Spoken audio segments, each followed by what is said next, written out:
The Griswolds are back in the wonderfully over-the-top and zany European Vacation, where the unlucky Griswold family are no longer travelling around America, but now Europe, where all kinds of comedy hijinks ensues.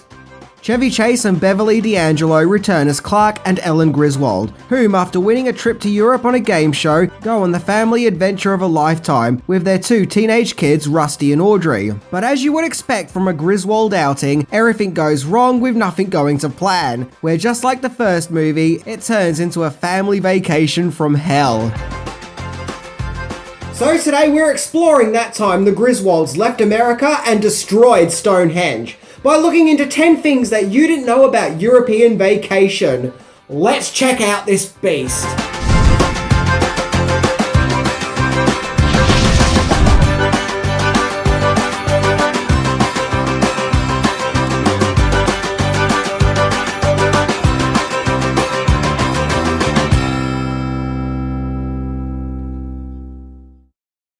Would you like something to drink? I'll have a Coke. Do you want that in the can? No, I'll have it right here. Number 10, a John Hughes movie without John Hughes. In my episode for Adventures in Babysitting, I made a flippant comment that the movie kind of feels like a John Hughes movie, and that it was the best John Hughes movie that he never made. Little did I know that European Vacation literally was a John Hughes movie that John Hughes didn't make. Well, sort of. You see, here's the thing. Hughes is credited as the movie's co-writer, but Hughes wasn't part of the movie's actual writing process. That's because European Vacation uses script elements that Hughes had originally written for the first Vacation movie that was subsequently never used. Naturally, in 1985, Hughes was probably way too busy working on The Breakfast Club and Weird Science to return to work on the Vacation sequel. Filling in the gaps with the parts of the script that weren't written by Hughes was Robert Klein, who would go on to pen the comedy classic Weekend at Bernie's. European Vacation also saw a change of directors too, as the first movie was directed by Harold Don't Cross the Streams Ramis, whereas European Vacation was directed by Amy Heckerling, who previously directed Fast Times at Ridgemont High and would go on to work on the Look Who's Talking movies, as well as Clueless, A Night on the Roxbury, and episodes of the US version of The Office. Ramis supposedly didn't return as director as he was too busy making Ghostbusters. So although European Vacation saw something of a change in main crew members, it still had some very competent talent on board. Number 9, the changing faces of the Griswold kids. It's become something of an ongoing gag in the Vacation film series that with each entry, the Griswold kids seem to keep changing appearances with different actors playing Rusty and Audrey Griswold. A joke that was even carried into the 2015 soft reboot, which may actually leave people wondering if the Griswolds are really Time Lords and that poor Rusty and Audrey keep regenerating. Well, this reoccurring joke was not some grand design started from the get-go, but happened due to circumstances. The original actress who played Audrey, Dana Barron, was going to reprise the role for European Vacation, but when the movie's production learned that the original Rusty actor, Anthony Michael Hall, was not returning for the sequel in favour of starring in John Hughes' Weird Science instead, European Vacation's director, Amy Heckerling, decided that both characters should be recast. And thus 2 new actors were cast in the roles of the Griswold siblings, those being Jason Lively, who would go on to star in the cult horror classic Night of the Creeps, and Dana Hill, who did a lot of voice work for animated features like the Jetsons movie and the Tom and Jerry movie. And sadly, while listening to the European Vacation audio commentary by Chevy Chase, I learned that the actress unfortunately passed away in 1996, which is really sad. Number 8, Wally World returns in spirit, but Cousin Eddie does not. Even though Wally World does not feature in European Vacation, on the account that the sequel is an entirely new affair, with the Griswolds touring around Europe, there is still a link to Wally World, as throughout the movie we often see the Clark Griswold character wear a sweater with the fictional theme park logo on it. Chevy Chase wanted to wear the Wally World sweater as a callback to the first movie, and let's be honest, wearing that sweater is totally something Clark would do, like it's a trophy of his previous adventure that he conquered. However, what doesn't return is the popular Cousin Eddie character played by Randy Quaid, making European Vacation the only movie in the franchise, not including the reboot, to not feature the absent-minded beer-guzzling family member. Although Cousin Eddie would become prominent in the series to the degree where he even got his own spin-off movie, you got to remember that at that stage, Cousin Eddie was just another crazy character the Griswolds encountered on their travels in the first Vacation movie. It was when the character returned for the third entry, Christmas Vacation, that his popularity really took off. I don't see how Cousin Eddie could have been written into European Vacation, unless like in Vegas Vacation they have him randomly showing up in a bar somewhere in Europe. Who knows, maybe that actually would have been funny. Number 7, filming locations. Naturally, because this entry was a European adventure, most of the movie was shot around Europe, including destinations like England, France, West Germany, and Italy. Supposedly, a lot of the Germany scenes weren't actually filmed in Germany, but rather a German-speaking village in Italy. And the famous dream sequence where Clark is singing "The Hills Are Alive" with the sound of Griswold's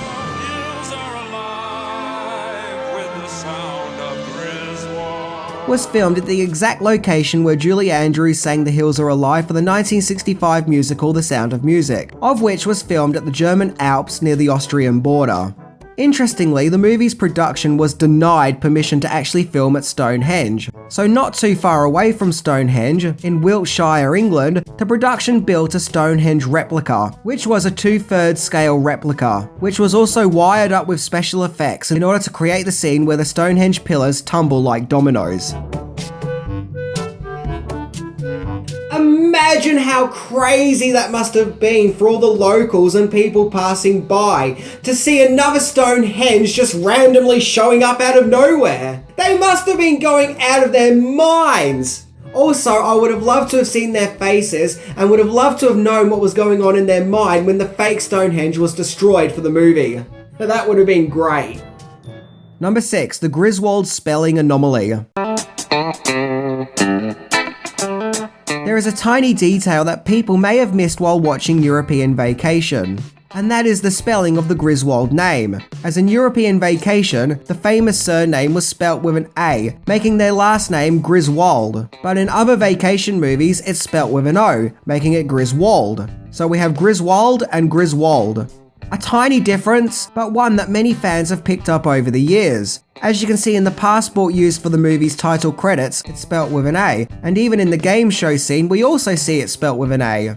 So this is something that has probably sparked confusion and debate over the years to the actual spelling of the fictional family's name.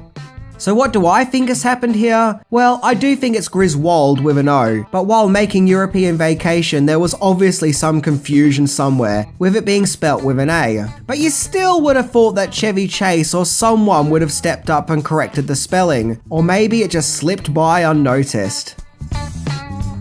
Well, even from making these videos, I can tell you that minor spelling and pronunciation mistakes like that are easy to make. Sometimes they slip by and you don't even notice them until you put the content out publicly, where obviously then it's pointed out to you. So yeah, I guess even in Hollywood, mistakes like that happen. Number 5, tensions on set. There are several stories floating about on the interwebs that back in the day, Chevy Chase was not the easiest guy to work with. And that also seems to be the case with European Vacation, as a GQ article addresses issues director Amy Heckerling had with the Hollywood funny man.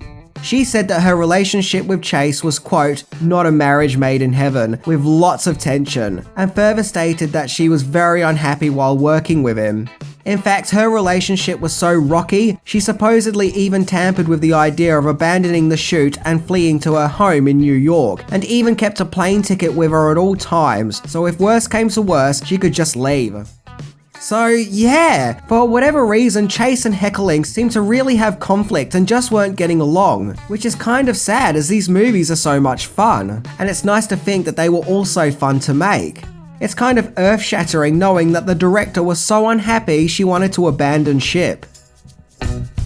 As always, I'm not taking sides, but I'm just presenting the research as I found it. But thankfully she soldiered on and gave us one funny movie, and under her direction, she still managed to get an equally funny performance from Chevy Chase.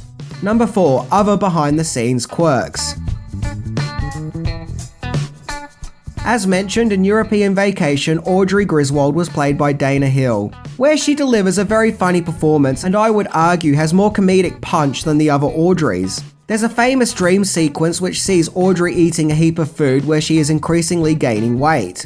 However, in real life, Hill sadly had type 1 diabetes, so in order to film that sequence, the actress had to be careful not to swallow any of the food, which thankfully she didn't. Chevy Chase apparently kept many props after making the movie, including his Wally World sweater and even his Piggy Game Show costume, which is quite a bizarre thing to keep, but okay. And the London hotel manager was played by British comedian Mel Smith. However, the part was originally intended for Rowan Atkinson, which I'm guessing he couldn't do because he was too busy making Blackadder at that time. The irony is, both Atkinson and Smith starred in the British news parody show Not the 9 O'Clock News, and Smith would even go on to direct the Mr. Bean movie, Bean the Ultimate Disaster Movie. Number 3. The alternative movie poster is more insane than the actual movie. As I mentioned in my episode for the original Vacation movie, the poster for European Vacation was drawn up by legendary artist Boris Vallejo. And with both the Vacation posters, he does a comical take on the Conan-styled sword and sorcery artwork that he is usually known for. If you'd like to know more, then I suggest you watch that episode. However, European Vacation had this alternative poster, which was used for certain parts of the world, which was just off the charts levels of epic, as we get this insane poster. Wow, I actually really like this poster, and love how it has the manic energy of the movie, as we literally see the Griswolds crashing through some European landmarks, where it looks like the Statue of Liberty is coming along for the ride. What, was it being operated by the Ghostbusters again? Complete with, Goldfish Bowl. Okay, where Rusty seems to be holding up a pair of pink underpants while looking really happy about it. Seriously, this kid looks like a perv. Nothing against the official movie poster by Vallejo, but this one really does kind of sum up the movie perfectly, and I would definitely hang it on my wall. Number 2. Scrapped sequel ideas. European Vacation actually has a lot of famous faces turning up by well-known or soon-to-be well-known actors. To name just a few, we have John Aston, who plays the really sleazy game show host, and Audrey's boyfriend, Jack, who was played by William Zabka, who also played Johnny in the Karate Kid franchise, along with Hagrid star Robbie Coltrane, who played a London hotel guest. One actor who frequently turns up in European Vacation is Monty Python star Eric Idle, who plays the accident-prone bike rider. Apparently, while making European Vacation, Idle and Chase got along really well and started working together on a follow-up movie, set right here in Australia, naturally called Australian Vacation. But due to other work commitments, they both abandoned the script. Chase then later got to work on another sequel, which would have seen the Griswolds on a cruise ship called The Swiss Family Griswold, but Christmas Vacation was made instead, with it being the classic it was, so it all probably turned out for the best. Although I would have loved to have seen the Griswolds on vacation here in my home country. We could have seen the Griswolds turning up on Ramsay Street and maybe even have an INXS or Paul Hogan cameo. Heck, the possibilities would have been endless. Number 1. Critics felt like the movie was just a retread. European Vacation was released in July 1985 and was actually quite financially successful. It opened up at the number 1 spot and made over $49 million on a $17 million budget. Okay, it didn't make as much as the original Vacation, which made over $61 million. However, back in those days, very seldom do sequels do as good as their originals. However, several critics weren't laughing at this Griswold adventure. It was felt that European Vacation was too similar to its original, and all it had to offer was a change of setting with the European locations. It was also said that the movie looked and felt bored and tired. Even now, it currently has a Rotten Tomatoes score of 36%. This lackluster reception is probably what promoted a change in direction for the third entry, Christmas Vacation, which ditched the Griswold family on the road approach, of which that entry was more favourably received by audiences and critics, with its box office performance topping both Vacation and European Vacation by making $71 million. So with the first and third entries being massive hits, where does that leave European Vacation? Well, it leaves it sandwiched in between two cult classics, with it often getting forgotten about. But I argue that European Vacation is a good fun movie. I would even go as far as to say it's quite underrated. To me, it has plenty of fun, frills and spills and wacky adventure that you would expect from a vacation movie. Maybe its premise was too similar to the first movie, maybe back in '85 people went in with very high expectations and were thus disappointed, but I say go back and rewatch European Vacation. It's honestly a pretty good comedy movie and deserves more praise. It represents an occasion where the Griswold's family left the States to take on Europe, where all manner of funny chaos ensued. Definitely a vacation trip to remember. I actually really appreciate European Vacation for not playing it safe and turning up the outrageous antics. It definitely feels more naughty and over the top this time. It's like they took the first movie and turned it up to 11, making European Vacation feel way more manic and crazy. Just like what Gremlins 2 did. And yeah, I actually really like that. So go watch it again with a fresh eye without the other vacation movies in mind.